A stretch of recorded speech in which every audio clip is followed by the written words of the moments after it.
All right, my name is Jason Thomas, and this is the third video that I'm going over about how you can influence the style that GPT-4 creates content in. So if you want to influence, if you don't want it to sound like GPT-4 or like AI, and you're looking to create content that can bypass an AI content detector, maybe for Google, or maybe you have a blog and just don't want it to sound like AI, we're going over different ways you can do that.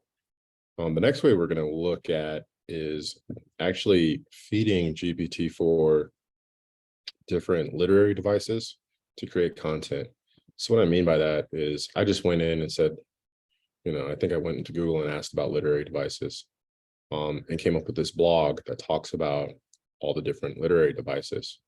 So I haven't vetted this.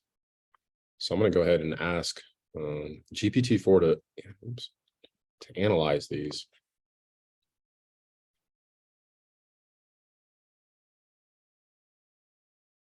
So I'm going to go ahead and copy all this.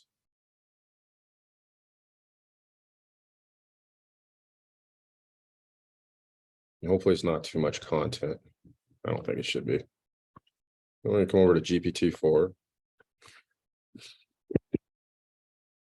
And I'm going to give it a role. So I'm going to give it the role of a professional speechwriter. Is that one word? Professional speechwriter who is very familiar with the following literary devices.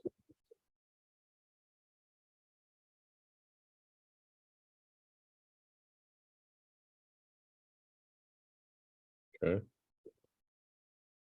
Now I'm going to ask it. 2 videos ago, we asked it to write a speech on world peace.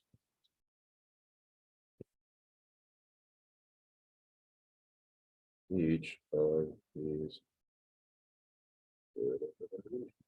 and this should be, who knows what this is going to look like, because I haven't really looked at these in depth. But just look back at the prompt.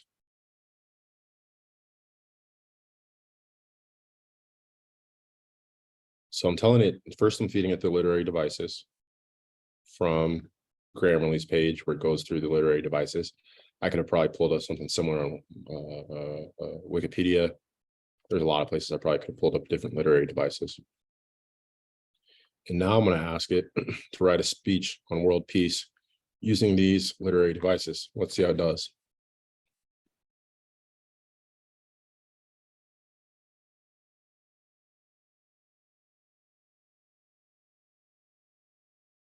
All right. So it timed out. It didn't time out. It reached its content limit, and so I let it run. It did something that I wasn't expecting. It did come up with the speech, and then it named which literary device it was using as it created the speech. So this first line where it says, the pursuit of harmony and unity among all people across all lands, a world where all men and women merely play their parts as peaceful players, is a metaphor. And we scroll down a little bit, and we can see that it has anthropomorphism, illusion. Like, it named out each of the literary devices that it is using as it created the speech. So this is a little bit extreme. I don't think I would ever ask it to write a speech using 28 different literary devices. But if I know what those different literary devices are, which I know some of them, some of the more important ones like symbolism. Let me see if alliteration is in here. Motif, metaphor. I could use a handful of these. Very rarely would I use all 28, but I could use a handful of these literary devices and ask it to create content using those specific literary devices. Now for the big test, let's see if it bypasses the AI content detector. I'm going to try to see if it bypasses it with the literary devices still in the content, right? Like where it says allegory. Let's see if it bypasses. Okay. So just like that, it bypassed by calling out the literary devices. It was able to come back as human text for this particular AI content detector.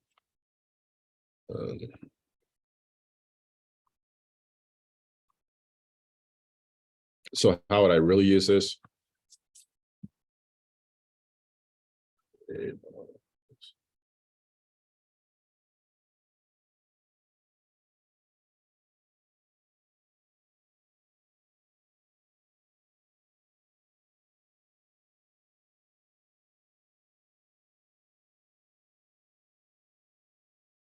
Imagery was called out. Let me see if imagery. Oh, let's go with symbolism.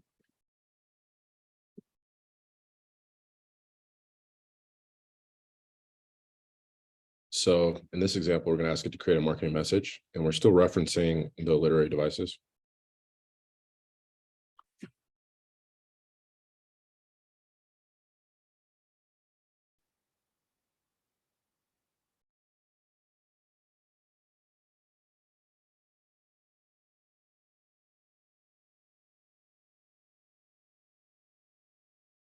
It even came up with the brand.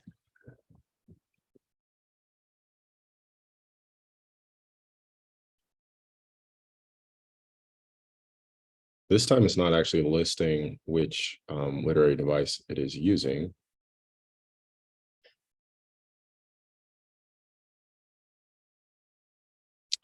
And one of the things that has me concerned is that it's calling these out specifically, right? Symbolism, motif, what was the other one we said? Metaphor. I thought I saw metaphor somewhere in here.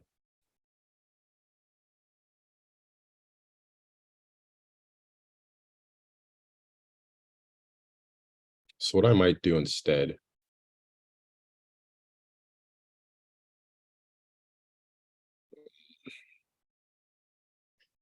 let's do this instead. Let's come back up here.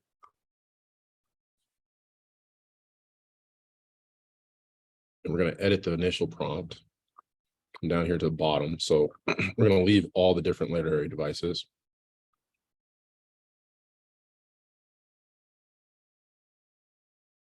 And when we give the directions, we're just going to go say,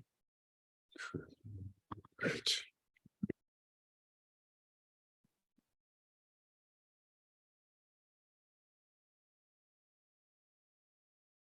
Just make sure we call them the same thing. You know, with prompting, yeah, just wanted to make sure that we called it specifically called it literary devices. Because with prompting, if I had if I had called it something else, coming down here and telling it to use literary devices, it might not know what that is. So let's see if it does the same thing now.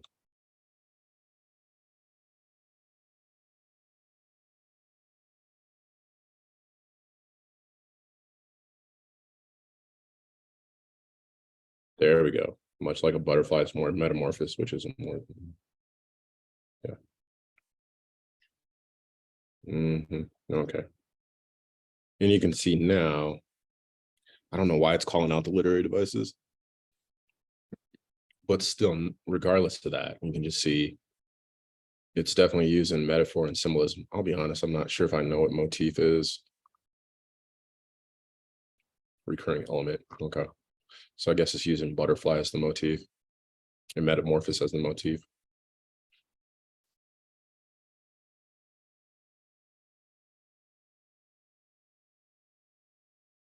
So there we go.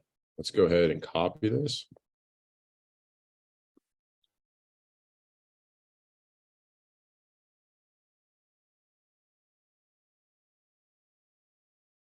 Passes this AI content detector. And honestly, I was just looking at this as I was writing it. Really beautiful copy that's being written for our fake apparel brand. But yeah, the purpose of this video is just to show you how you can feed GPT for the actual literary devices, then at the definition of those literary devices, provide examples of those literary devices, and then ask it to generate content. You know, in this case, it was a marketing message. I think we did world peace. You can ask it to generate content based on those literary devices. You can do the same thing also with comedic devices. So I've played around with writing stand-up comedy. Not that I'm a stand-up comedian, but I've played around with writing stand-up comedy using GPT-4.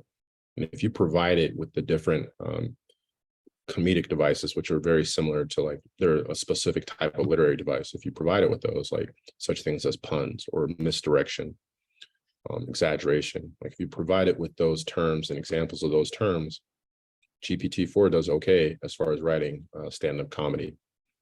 So the last 3 videos have been really on how to influence style on when you're creating content with GPT-4, and how to create different styles, and how to the flexibility that you have in generating content with different styles by just making changes to your prompt, or changing how you prompt GPT-4 to create that content.